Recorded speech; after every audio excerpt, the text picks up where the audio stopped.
invernadero.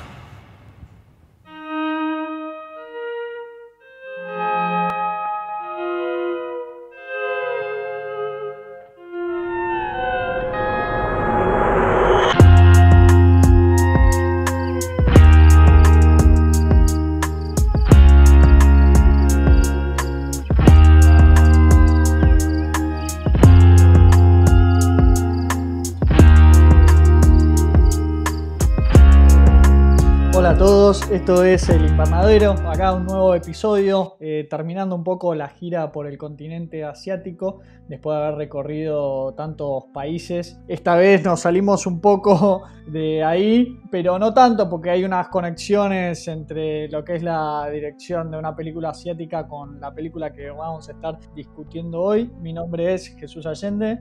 El mío es Alejandro Giribone. Y dale, bueno, hoy ya terminamos la gira asiática, pero no. Sí, terminamos, pero por lo menos hay un dejo ahí de conexiones con el director de esta película, con Nicolas Cage, que dirigió el remake de The Grudge o Ju-On, como hablamos en el capítulo anterior, que salió este año, me parece que en febrero, así que mínimo tenemos una conexión ahí de dirección. Pues así que siempre viene a mano el terror asiático, el cual vamos a seguir analizando en muchos episodios más. Tenemos, ya que se nos reitera bastante, es que tenemos un director debutante. Esta vez, otra vez, un director debutante en terror. Sí, esta película que es Eyes of My Mother fue el debut cinematográfico de este Nicolas Cage, que por lo que estuve viendo venía de hacer muchos videoclips musicales y seguramente algún que otro corto, y bueno, este fue el debut cinematográfico en el 2016, que por lo menos casi todos los que venimos viendo son obras bastante sólidas los debuts. A mí me pone muy contento siempre que podemos tener contacto con uno. Sí, a mí en este caso en particular es lo joven que es el director, porque tiene 30 años nomás. Nació en 1990, el mismo año que nací yo. Sí, tenía 27 cuando la hizo, básicamente. Claro, ya seguí, rastreé un poco de su filmografía y con esta película, que ya nos vamos a meter, The Eyes of My Mother, es la primera en que dirige, pero tiene un contacto con las películas que ya es bastante anterior. Ya de los 15 años trabajó en Los Productores. No sé si la viste, la película de comedia con Matthew Broderick, que también creo que es un remake de una obra de teatro musical, que trabajó ahí como parte de la producción. No sé bien a qué tarea se abocó, pero tenía 15 años en ese momento, y bueno, así que ya se nota por la calidad técnica que tiene esta película, de que está muy empapado de cine desde muy chico, y con lo joven que es, muestra ya una experiencia bastante grande. No me encontré con un director inmaduro que, bueno, o que por ahí recaen algunos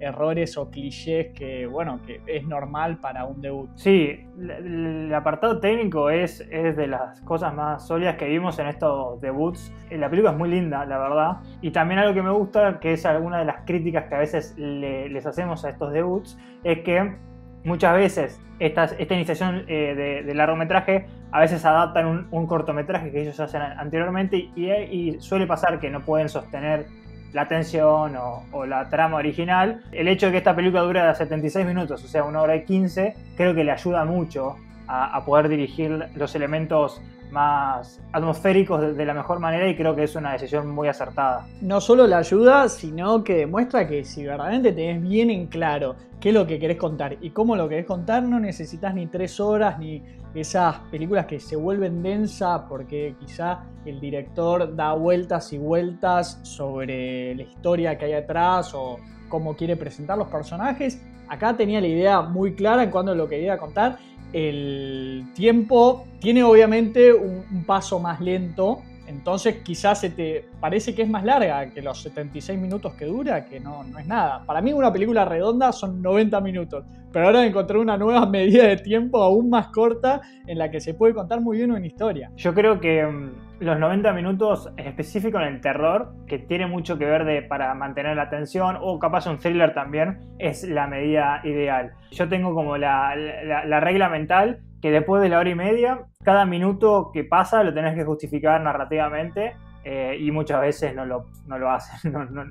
El peso del guión se cae, pero brevemente comento que la semana pasada, y esto lo puse en el Twitter del Invernadero, comenté de la película Host, que es una película así que se hizo en cuarentena, es todo un Zoom, y también dura 55 minutos y es la mejor decisión que pudieron tomar porque mantiene muy bien ese pacing, que creo que es lo más importante que tiene que tener una película que quiere mantener la atención en el espectador. Sí, que creo que se da cuando el director no se enamora de todo el material que tiene a disposición, porque me imagino después lo que es una producción brutal, de filmar todas las escenas, de, no sé, los meses, o quizá hay películas que llevan años de trabajo hacerlas, y después con todo el material tenés que ponerte a recortar, y hay muchos directores que eso le cuesta bastante, y por ahí tiene una escena que es muy linda, que quedó muy bien filmada, que está espectacularmente actuada, pero que no suma nada, y si no suma, para mí hay que sacar, y así hasta llegar a un buen recorte. Y de vuelta, ya es casi el lema del Invernadero, menos es más. Esta película es una apología del menos es más, de los mejores exponentes. Ahora ya vamos a empezar a hablar un poco más en profundidad, pero también, solo para tomar el último elemento que dijiste, esta película, que también, como cualquier debut, tiene un presupuesto limitado, pero se filmó en 18 días, que es bastante poco para lo que suele ser un largometraje, y también con un cast muy, muy acotado, son menos de 5 personas principales, muy apalancada en su protagonista, que ahora vamos a hablar, y también apalancada en una sola ubicación, lo cual todo ayuda a que esta tensión de 76 minutos sea más efectiva que si se estuviese moviendo a través de distintas locaciones o ubicaciones. Y tensión que nos presenta una película en blanco y negro, que en 2020, esta película es del 2016, pero digo, en esta época tiene que tener una razón el elegir, pudiendo filmar a color y mostrando un montón de cosas, hacer un retroceso y volver a una visión quizá que se lo relaciona con lo más artístico, el uso del blanco y negro, pero tiene que estar completamente justificado y ya lo vamos a analizar más a fondo. Creo que cumple con eso. Sí, yo también creo que cumple, y también comparto de que tiene que haber una razón narrativa o por lo menos temática de lo que quiere presentar el director, porque muchas veces lo que ocurre, hay un término en inglés que se llama art house, que sería como las películas que ponen más énfasis en el estilo que en realmente lo que tienen que contar. O sea, quieren mostrar algo muy lindo o algo muy artístico, pero realmente carecen de profundidad narrativa o de algún mensaje a contar. Sin embargo, esta, si uno lo ve de afuera, parecería encajar en esa categoría. Es muy profunda, y ahora vamos a hablar un poco más, pero hay una dicotomía entre lo macabra que es, pues es una película muy macabra, y lo linda que es al mismo tiempo. Y hay como sacar algo bello de lo feo, que me parece que es la mejor manera de describirla. Y lo macabra que es con lo que muestra y con lo que no muestra. Juega en esas dos. Tenés películas que siempre que muestran mucho, otras que muestran poco, y justamente esta encuentra un buen equilibrio entre mostrar y no mostrar.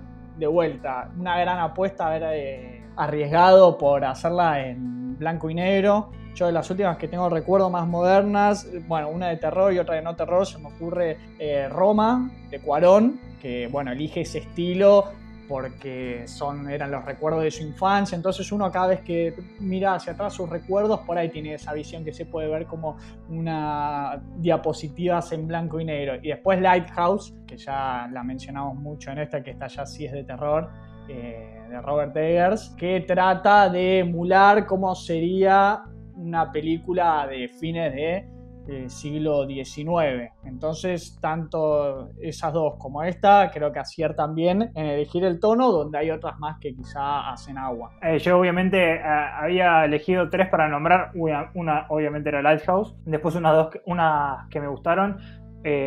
Una es una película de 2017 de Estonia, se llama November. Es una película muy linda, de las películas más lindas que vi este año, que casi todo lo que quiere contar es tan claro en el folclore de ese país, y también está ambientada creo que en 1600 y tiene algún tipo de justificativo narrativo. Y la otra, que es una película que me hizo acordar mucho a Eyes of My Mother, que también se la recomiendo a cualquiera, que se llama A Girl's Walk Alone at Night, otro debut cinematográfico en el 2014. Es una película iraní, que es como un western de una adolescente vampiro que básicamente toma como presas en una ciudad iraní a todos los hombres que son como misóginos o que perpetúan la violencia contra las mujeres. Y también tiene un sentido muy estético y muy relacionado con el western que quiere hacerlo. Y de esta película iraní, cualquier similitud con La venganza de Churel en Bughuul, que ya lo discutimos en ese episodio de una mujer haciendo justicia contra la misoginia, bueno, pura coincidencia casi. Sí, igual es mucho más, o sea, es una película muchísimo mejor que Bughuul, por más que Bughuul me gustó, pero sí es mucho más western y mucho más, es un drama más que otra cosa, pero sí tiene bastante que ver con esta película porque tiene que ver todo desde un punto de vista de la mujer, una mujer que está desenfocada de la sociedad en la cual vive, y la verdad que el apartado técnico de estas dos películas son muy buenas. Vi una entrevista cuando fue a Sundance, Eyes of My Mother, y como que él tenía un poco de miedo, el director, de si la gente iba a aceptar ver una película en blanco y negro, porque todas estas que hablamos son más actuales al 2016, y justamente como que algo que le dio esperanza era que se había estrenado hace 2 años, en 2014, esta película iraní, y como que dijo, bueno, se ve que hay gente que apoya esta técnica, ¿no? Claramente el blanco y negro espanta audiencia, espanta sí, la concurrencia masiva a ver la película. Quizá, viste, si ya sabes de entrada que es una película en blanco y negro y te tenés que estar un poco más predispuesto a verla que otra película que te atrae por otros lados. Entonces, con eso me refiero a que es una apuesta arriesgada del director ir por ese tono. Lo que sí me parece interesante de las películas que hablamos es que yo creo que Lighthouse no iba a un público masivo, pero por la premisa misma y por el estilo de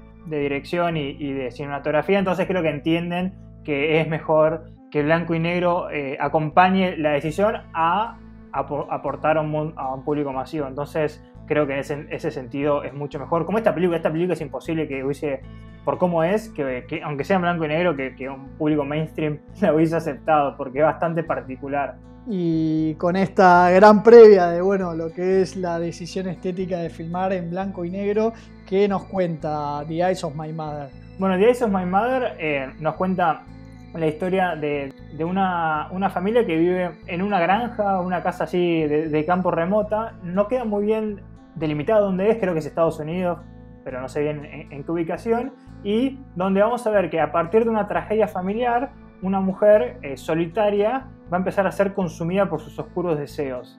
Esta es como la sinopsis general que está en IMDb, y obviamente súper ambigua, pero también me parece importante por cómo es la película, que si alguien todavía no la vio, que en este momento frene y la vaya a ver, porque hay una forma de describir esta película mucho mejor a lo que realmente es, pero bueno, habría que meternos en spoiler, que creo que a partir de ahora ya podríamos empezar a hablar. Sí, acá ahora, que ya ponemos la cortina del spoiler, porque va a ser muy difícil discutir esto sin meternos de lleno, porque es una película que tiene un tono bastante lento, pero que te está dando información en todo momento, que maneja el registro más así del suspenso, donde el espectador está sabiendo todo el tiempo todo lo que está pasando y a partir de eso va generando la tensión. Pero diciendo esto de que tiene un tono lento, ya arranca pasando algo, que quizá hay otras películas que no pasa nada hasta que llega a un clímax donde explota todo. Acá explota desde el minuto 1 y después se va manteniendo en ese ritmo más pausado quizá.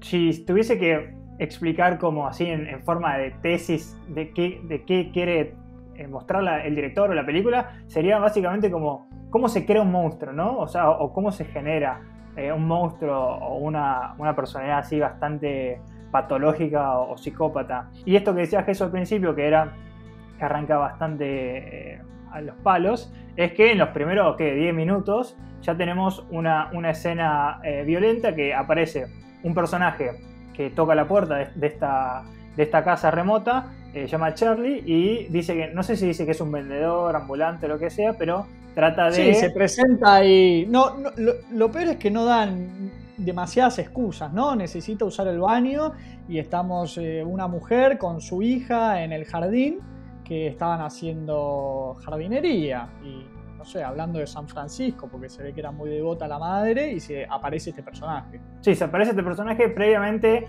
hay, si querés, un elemento que va a ser importante para el desarrollo de la película, que era que la madre que venía de Portugal era una cirujana y que creo que hay como una actividad, no sé, recreativa, le enseñaba un poco como de técnicas de cirugía. Ella creo que es especialista de ojos, porque no sé si cortaban de las vacas que tenían en esa granja, y como que había una afición a todo lo que es el tema médico. Pero como decía Jesús, este personaje, este hombre Charlie, logra convencer a la madre para dejarla usar el baño, y muy rápidamente nos damos cuenta que es la peor decisión que puede haber tomado, porque bueno, este tipo era un psicópata. Porque Charlie, ya en el momento que pone un pie dentro de la casa, ni disimula cuáles eran sus intenciones. Ahí vemos como que empieza a hacer preguntas de dónde está el baño, me acompañás, y en un momento la mira y le dice a la madre, casi sin usar palabras, pero sabés qué es lo que está pasando acá, o sea, me dejaste entrar acá,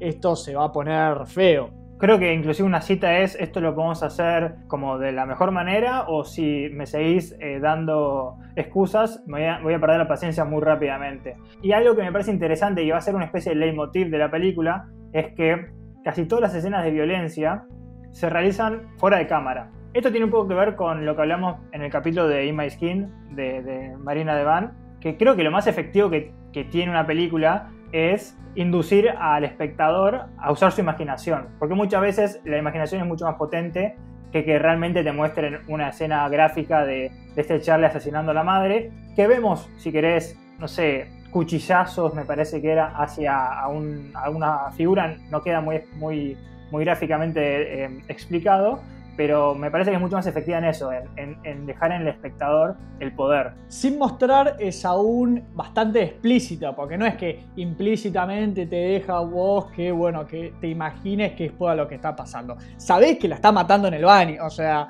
llega justo el marido, el padre de Francisca, la que va a ser nuestra protagonista, en el momento en el que está este hombre Charlie, o pegándole culetazos con la pistola, o no se ve, porque es un pincelazo rápido, un trazo muy veloz en el corte de esa escena, que no llegas a ver lo que ves, pero escuchás los ruidos y todo, y sabés que la está moliendo a golpes, es tremendo. Y acá viene el segundo elemento que están todos como diseñados para acomplejar, que es que de repente, por alguna razón que no sabes bien cómo, el marido que entra y ve esta situación termina tumbando a Charlie, pero nunca lo ves, porque de repente corta a la siguiente escena y ves al padre de Francisca arrastrando a Charlie hacia el granero, pero como que nunca te queda en claro si él esperó hasta que Charlie salga del baño donde estaba asesinando a la madre, o si realmente se tumbó contra él con un revólver. Y todos esos elementos te dejan como más preguntas. Y acá me voy a detener porque es algo que creo que vamos a repetir ahora a lo largo de todo el episodio. El montaje de esta película es realmente espectacular. Cada corte, cada pase de escena, cada encuadre te está diciendo algo y te está dando una información que tiene que ver con la historia que te quiere contar, porque justamente lo que decís en esta parte, que lo lleva al granero, después tenemos un corte, una escena cotidiana del padre mirando televisión con la hija, después de lo que acaba de suceder. Entonces uno no entiende si hay una especie de situación de shock postraumático, porque lo más normal, lo más natural que podríamos pensar cualquiera en una situación de este estilo es que ya tendrían que estar los policías en esa casa, o los detectives investigando o llevándose el cuerpo, pero no, lo vemos ahí en una situación que podría ser cotidiana, pero que no es cotidiana porque sabés todo el bagaje anterior de lo que acaba de suceder. Si la película hubiese empezado por ellos mirando televisión, vos decís, bueno, es una escena cotidiana, pero sabés que no tiene nada de eso.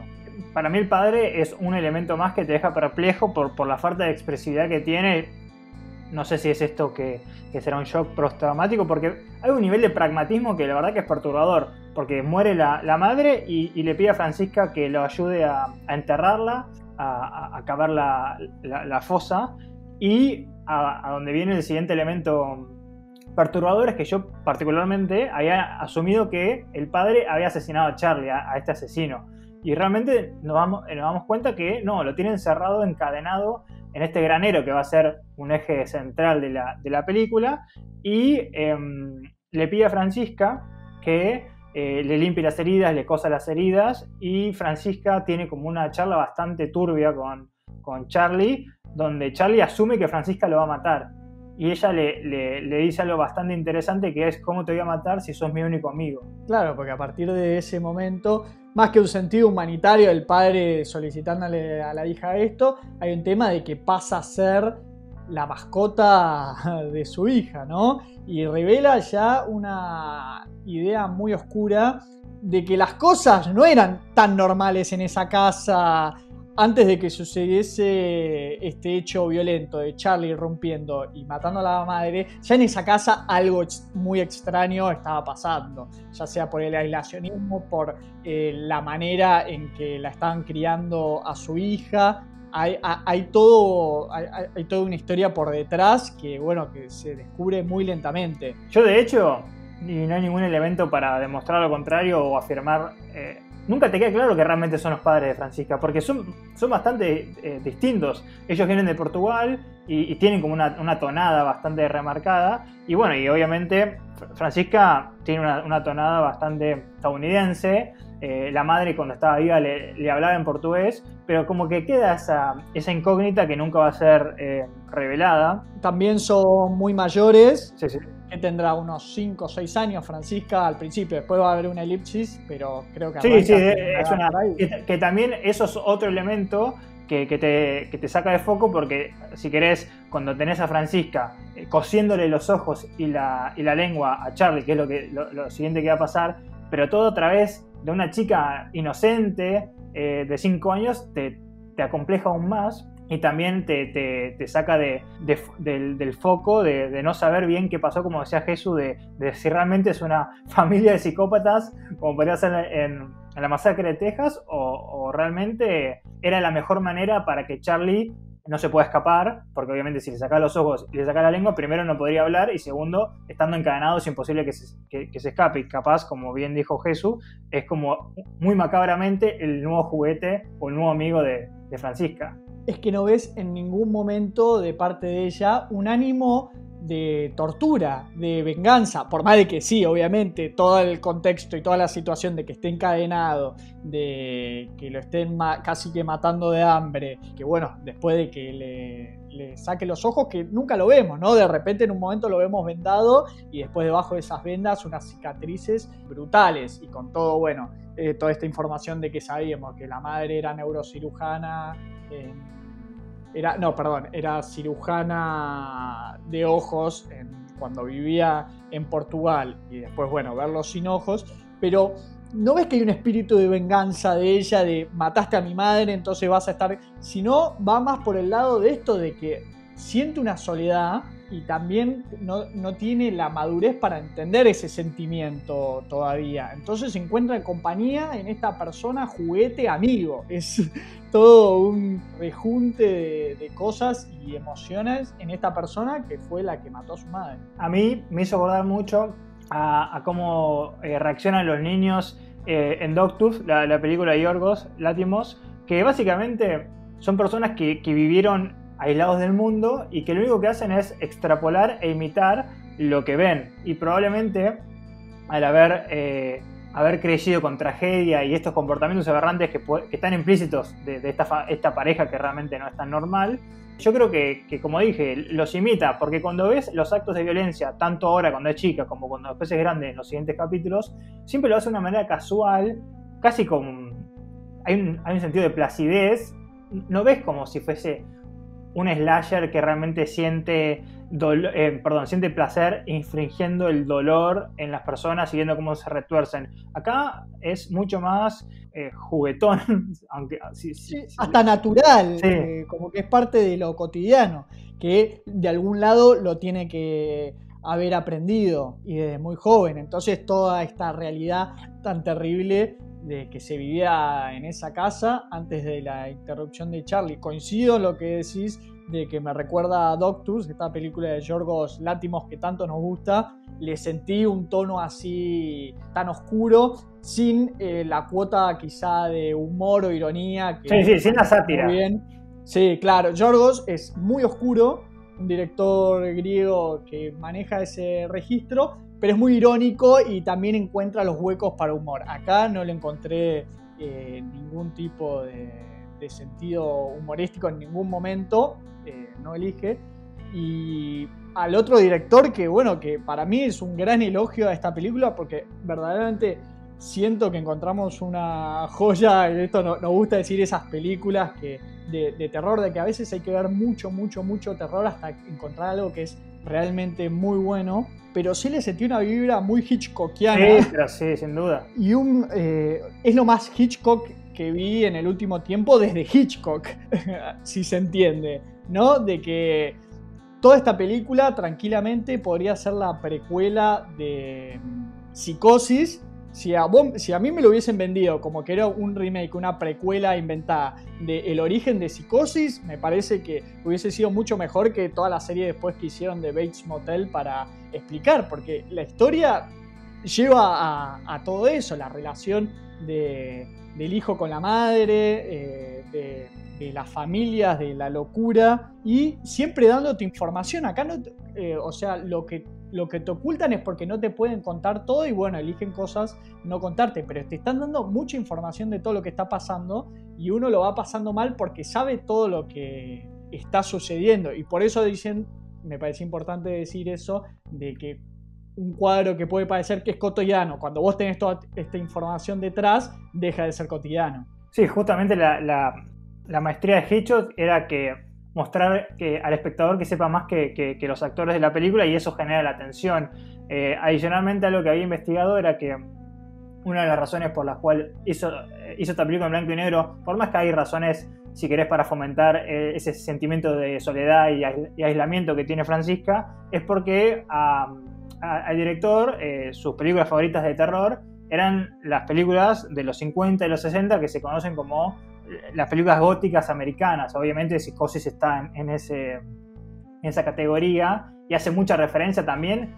Si prestas atención a lo que el padre ve en la tele, hay un momento que están viendo, por ejemplo, me sale Haunting of Hill House, pero en realidad es la película original, no sé cómo se llama, la película original de Hill House, y hace mucha referencia a esas películas góticas de esa época, que también hablan un poco del anacronismo de esta película, porque nunca queda muy claro en qué época está ambientada.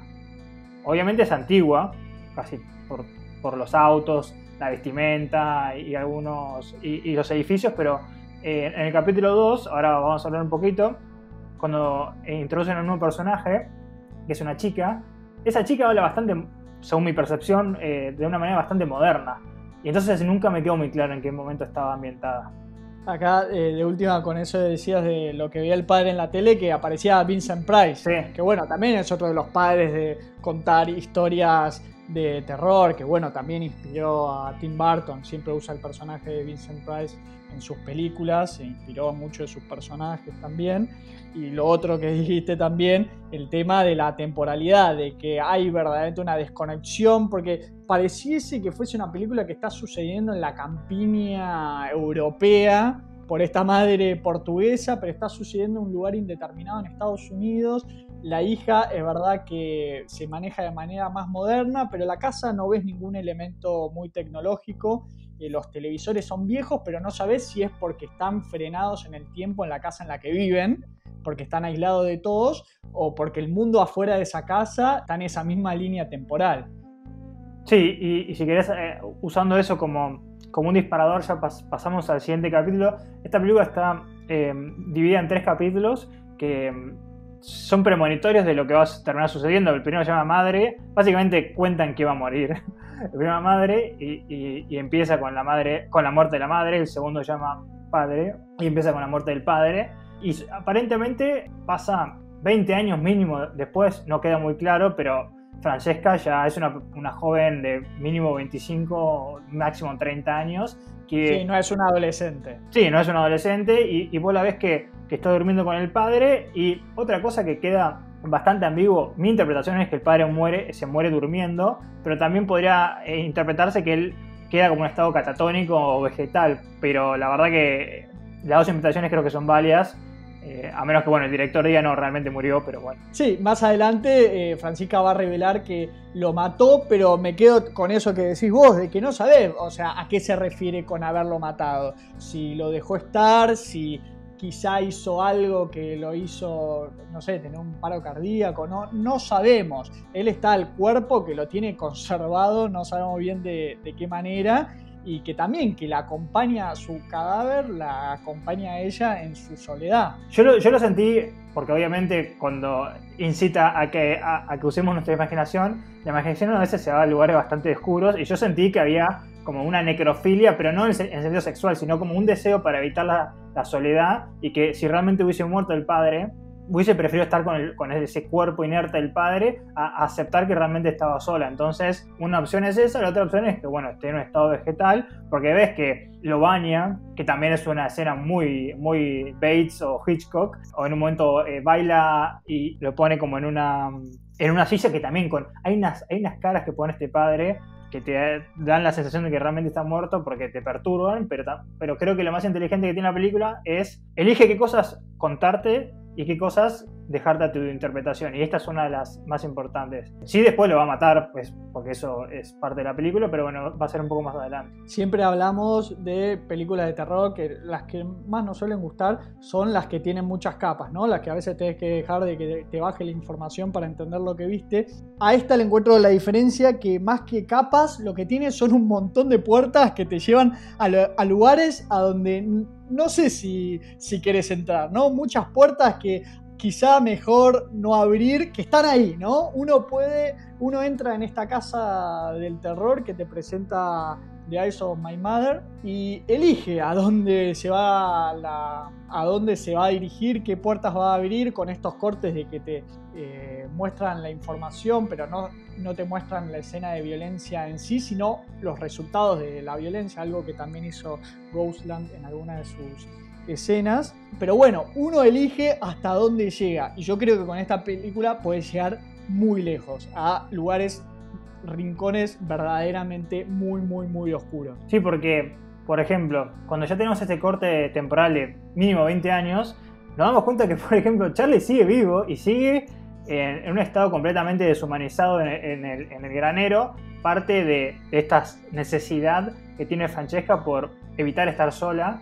Y pensá que no tiene lengua, entonces le da a comer, no sé, papilla o algo de ese estilo y lo cuida como si fuese, ya dejó de ser un amigo a ser una mascota porque carece de humanidad. Y también esas escenas te perturban, pero creo que pocas películas han encontrado esa línea justa entre mostrar algo medio perturbador, nunca llega a ser gore, y mostrarlo de la manera más bella posible, porque la verdad que es una película muy linda. Los planos son hermosos y te genera esta dicotomía como que querés saber más, pero no querés entrar a esas puertas que bien vos decías, que te encontrás con esos lados oscuros de tu personalidad que querés dejar ocultos. Tenés que estar reprimiendo en todo momento. Creo que donde peor la pasás en esa película es decir, bueno, ¿hasta dónde voy a llegar? ¿O qué me puedo llegar a imaginar? Porque podés llegar a lugares muy terribles. Y tiene tantas escenas que me encantaría discutirlas, que no creo que lleguemos a poder discutirlas todas, pero sí, la filmografía es preciosa. Preciosa aún con lo terrible que es lo que te está contando. Y creo que esa es de las mayores virtudes que tiene, porque juega justo con ese rol, ¿no? De querer inducirte a que sepas más porque te gusta lo que estás viendo, pero cuando realmente tiene que mostrarte algo un poco más perturbador, como cuando vemos a Charlie que le saca las vendas y ves esas vendas que están podridas porque aparentemente no se las cambió nunca en 20 años y te da un poco de repulsión. Pero me gustaría seguir a la siguiente etapa, que es Francesca saliendo a un bar aparentemente a divertirse, y lo que vemos es que se lleva de este bar, que también en la ambigüedad que hablamos anacrónica, es un bar ambientado bastante antiguo. Todos los elementos que ves son antiguos, pero a su vez no podés afirmar que pasa en este año o el otro año. No, porque el director no te deja entrar a ese bar. Tenemos una escena de ella entrando en el auto. Bueno, por lo menos te muestra un elemento, un automóvil. Decir, bueno, no están en carretilla. Por lo menos podemos saber, bueno, ya tenemos los televisores, entonces cierta tecnología podemos ver. Pero vemos que llegan a este bar, que es como un lugar en mitad de la ruta, como si fuese quizá un cabaret, pero en un lugar que no hay edificios alrededor, nada, pero sí muy iluminado.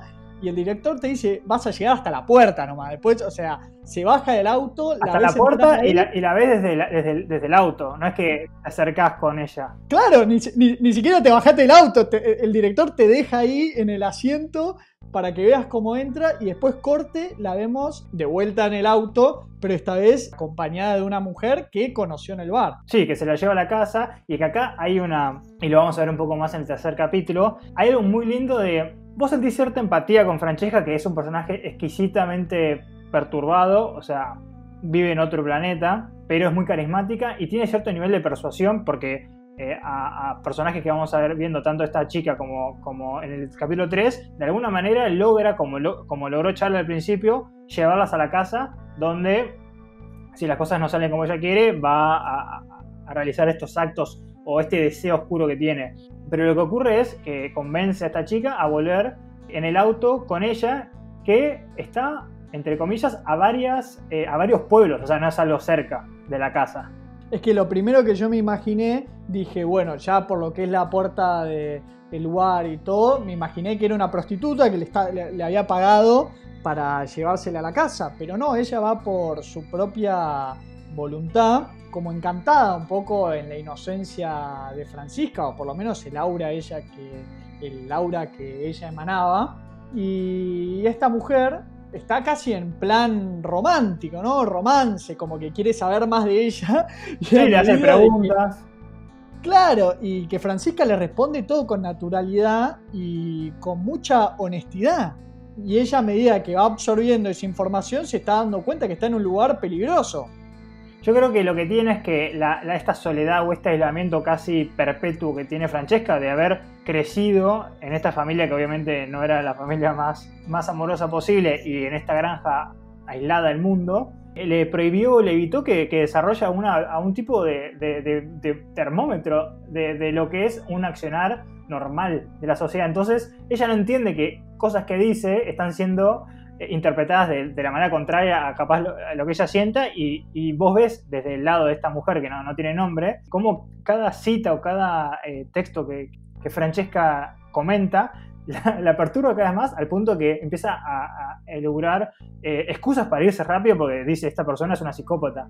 Y acá es donde entendí y dije, claro, por eso quiso filmar en blanco y negro, porque este director me quiere complicar la existencia y verdaderamente generarme una experiencia al momento de estar viendo su película. Porque ¿qué sucede? Francisca le confiesa a esta mujer que mató al padre. Esta mujer se empieza a poner nerviosa, se quiere ir, trata de llamar por teléfono, que era un teléfono a disco también, pero acá de vuelta el tema de la atemporalidad, se ve que no lo sabía usar o algo, no puede hacer la llamada, que podría ser de que no está acostumbrado a un teléfono por ahí que no sea tan moderno. Sí. Corte, lo siguiente que vemos, bueno, antes del corte, Francisca le pide que se quede de una forma muy amable. Corte, siguiente escena, la vemos a Francisca baldeando en su casa. Sí, el piso.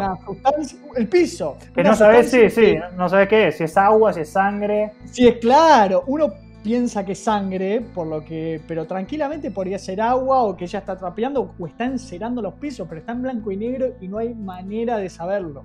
Es que ahí es donde juega perfectamente y donde tiene un sentido que sea en blanco y negro.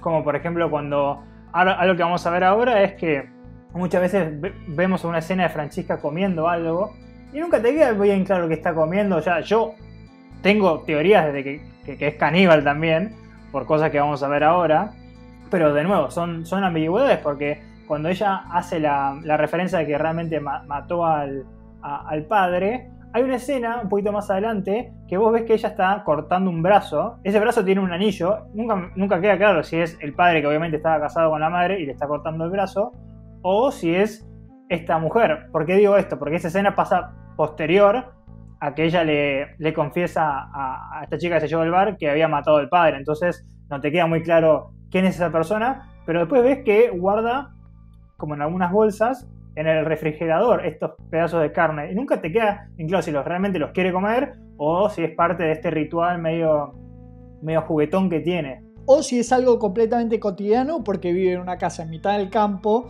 donde ella tienen vacas Sí. en ese lugar y también se tiene que alimentar y por ahí vive de eso. No sabemos bien de cómo se sustenta, la vemos que es una persona muy saludable, no es que está reducida a la hambruna o completamente hacinada, sino que claramente tiene recursos, más allá de que murieron sus padres y ella sigue en esa casa y no vemos verdaderamente que trabaje, pero bueno, por ahí trabaja en el campo y con las vacas y no sabemos si eso es carne humana, si es carne de las vacas. Sabemos que la madre le cortaba los ojos a las vacas para practicar, ¿no?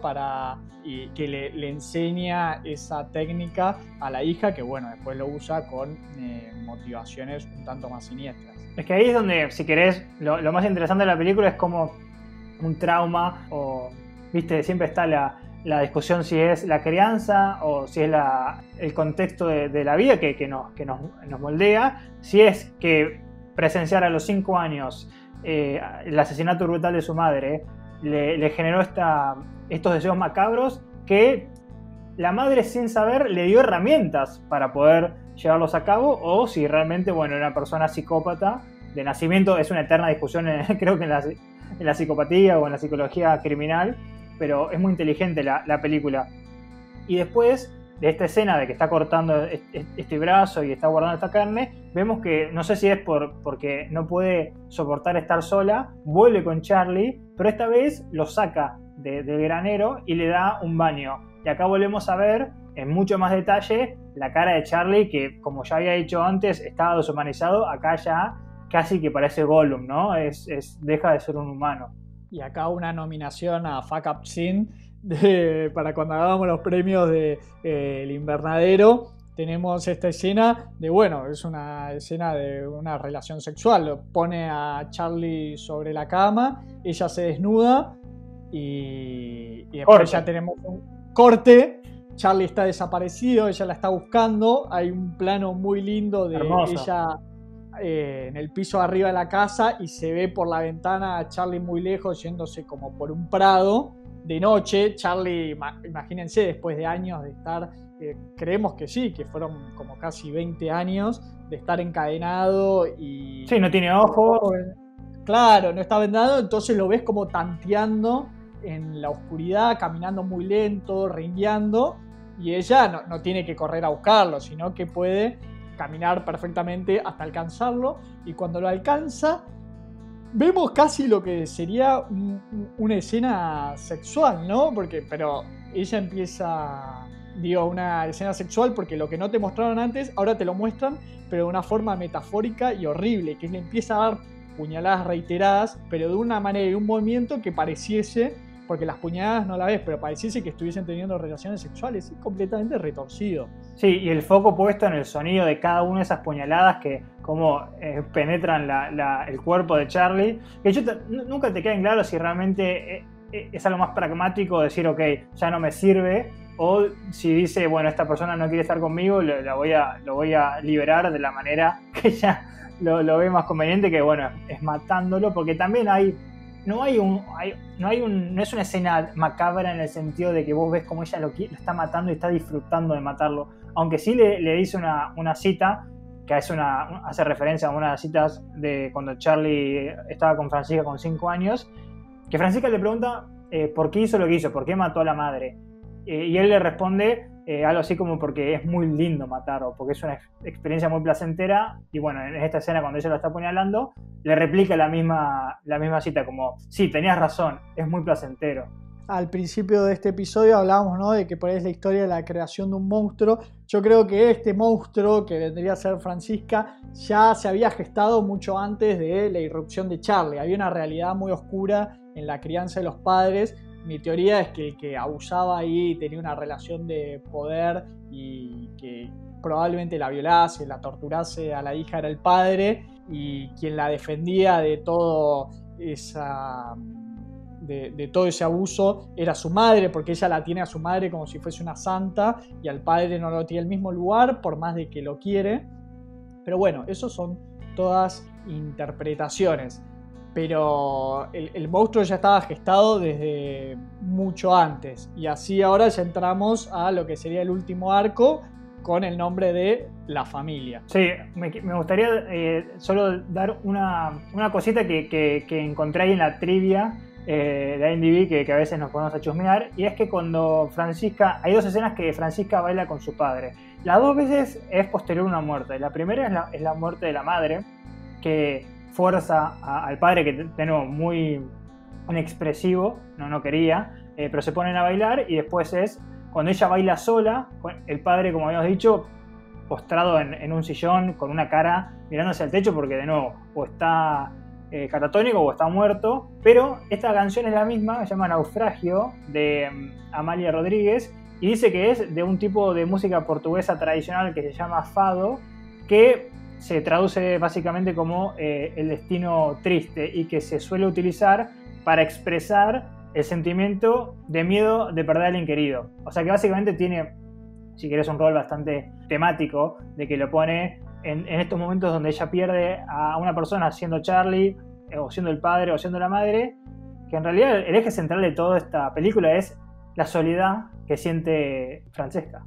Y demostrado a través de la música, que acá las pocas intervenciones que tenemos en la música es música que están escuchando los mismos personajes. Es todo sonido ambiente, el soundtrack no tenés un compilado de música que escuchás para acompañar la escena, sino lo que vos estás escuchando es lo mismo que están escuchando los personajes. Los pasos, una cuchillada, el ruido de un motor, o mismo el sonido de la música del boliche cuando estás afuera, cuando ella estaba esperando en el auto. Y estas escenas donde escuchamos un poco mejor la música representan ahí bien la tristeza que tiene este personaje por la soledad, que es casi un luto anticipado de lo que le va a suceder.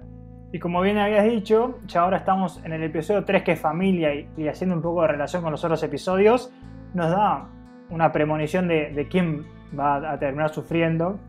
Yo lo que interpreté es que ahora ella, despojada de cualquier tipo de contacto, porque por más que Charlie era una persona torturada hace 20 años, deshumanizado, hay un vínculo que por lo menos Francesca sentía con él, y ahora está sola. Y para mí eso la incita a querer formar una familia. Y obviamente todos los deseos de Francesca se traducen de la peor manera posible. O sea, no es una persona sana que los puede llevar a cabo de una manera saludable.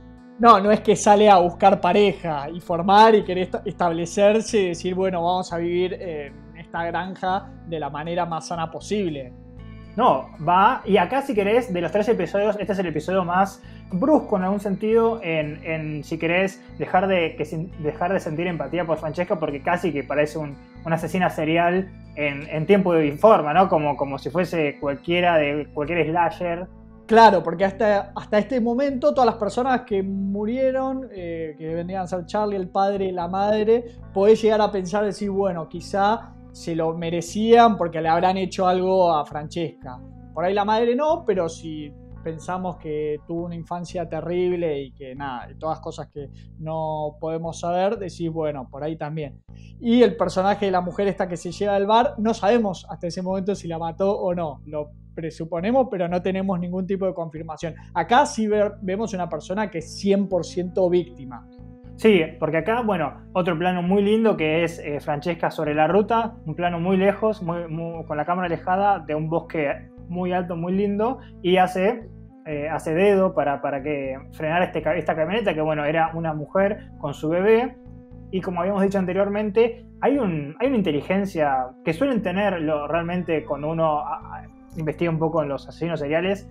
Es necesario algún tipo de habilidad de persuasión, y bueno, logra pedirle a esta mujer con el bebé que la lleve a la casa, a esta granja, y justo cuando llega le pregunta si puede abrazar a Antonio, que es este bebé.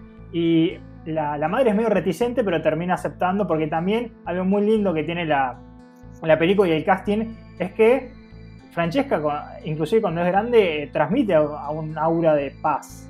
Sí, sí, sí, creo que maneja muy bien la inocencia y esconde muy bien esa faceta tan oscura que tiene.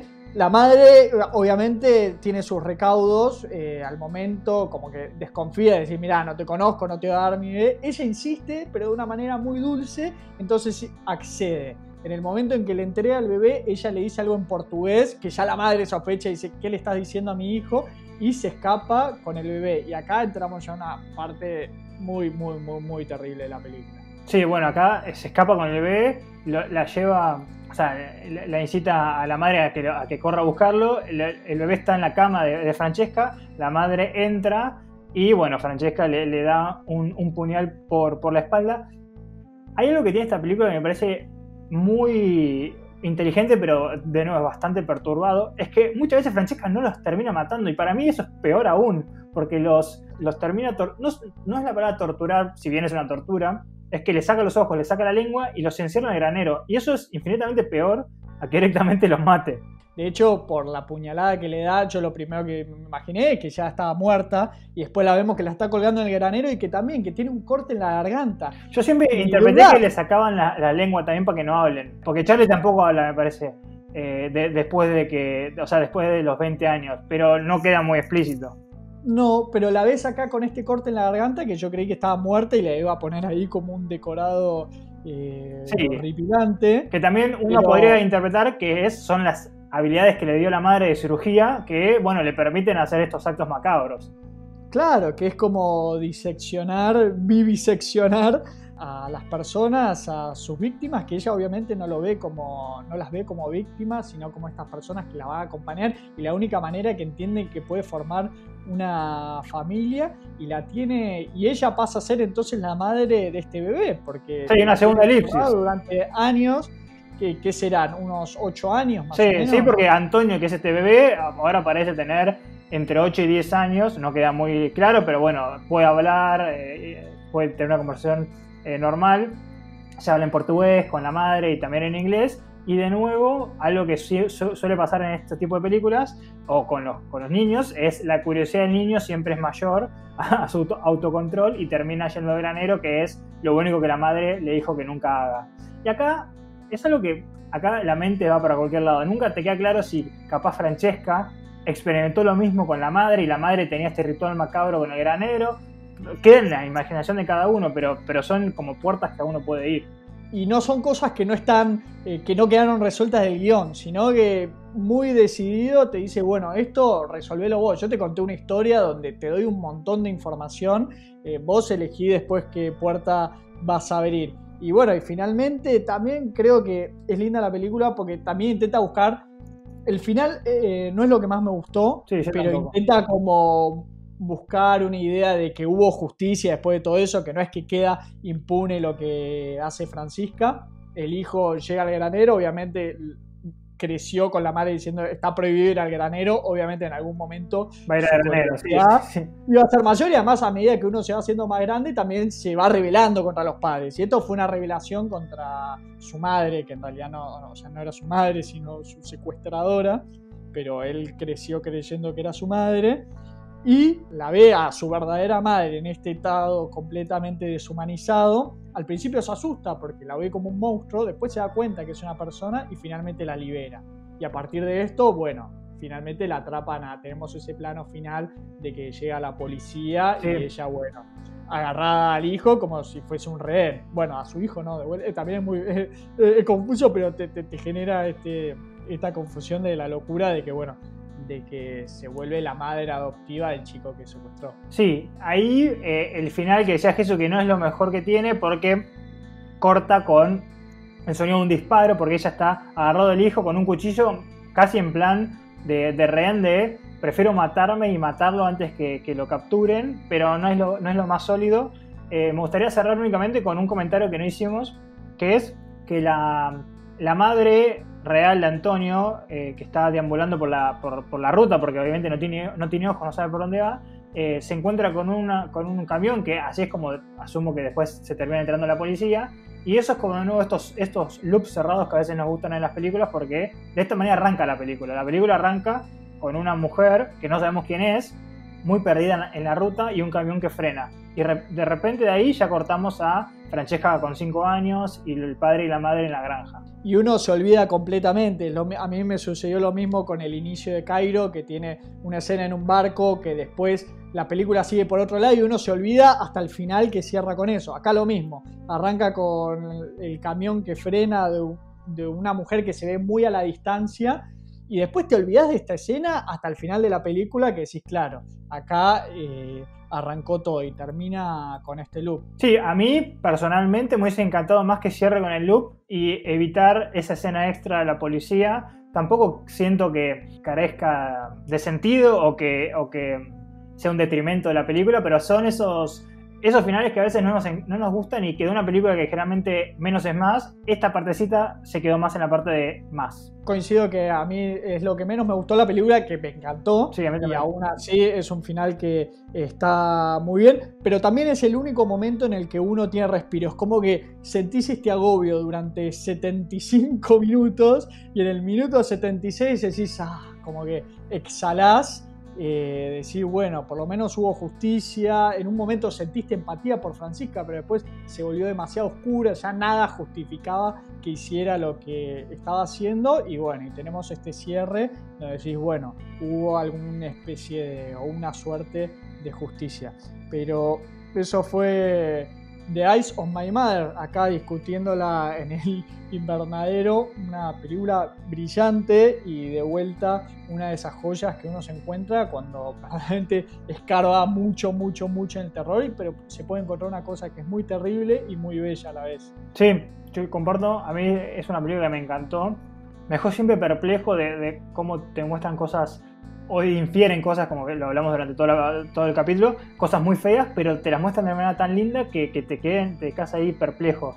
Y se nota que, bueno, es una persona que, el director me refiero, que tiene una sensibilidad muy, muy buena para este tipo de historias, que me da un poco de tristeza saber que no le fue muy bien con The Grudge, el remake. No lo vi, entonces no puedo opinar, pero sé que no le fue muy bien. Hubieron críticas, pero siempre con la iteración estos directores van aprendiendo. No, y te digo que después de haber visto esta película, ahora me dan ganas de ver su versión de verdad y por lo menos sacar mis propias conclusiones, decir por ahí si fue una buena película o no. Yo de los comentarios que leí de Grudge es que todo el mundo dice, vean la película original para ver por dónde es que quiso ir el director. Y nosotros, de que tanto hablar de lo que es el J-Horror, ver si se acercó o no a lo que es la idea original. Yo lo que tengo de información, que capaz por esto no le gustó a la gente, es que va al génesis. O sea, es una película, The Grudge, la del 2020, que de nuevo cuenta muchas historias en distintas épocas y que el núcleo central es la casa. Que acordate, como hablábamos en el capítulo anterior de Ju-On,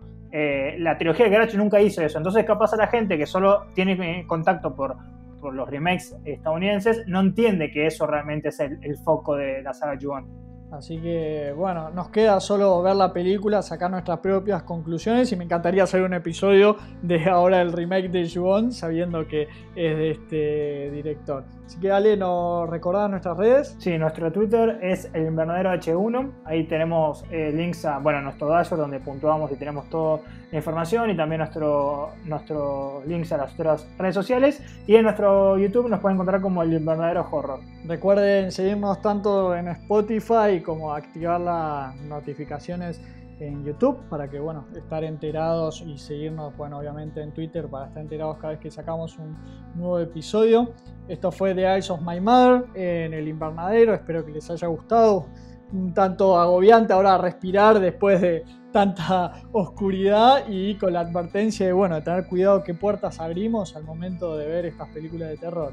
Sí, sin lugar a duda y me parece que es un director a tener en consideración como todos los que muchas veces venimos hablando, como Ari Aster, Robert Eggers. Yo creo que es un director que demuestra que tiene las capacidades para hacer buenas historias. Y muy joven sobre todo, así que no va a ser la última película que veamos de él y esperemos va a tener un futuro brillante seguramente en el terror. Así que a cuidarse de las puertas que se abren.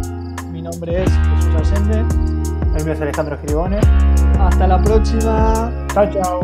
Adiós.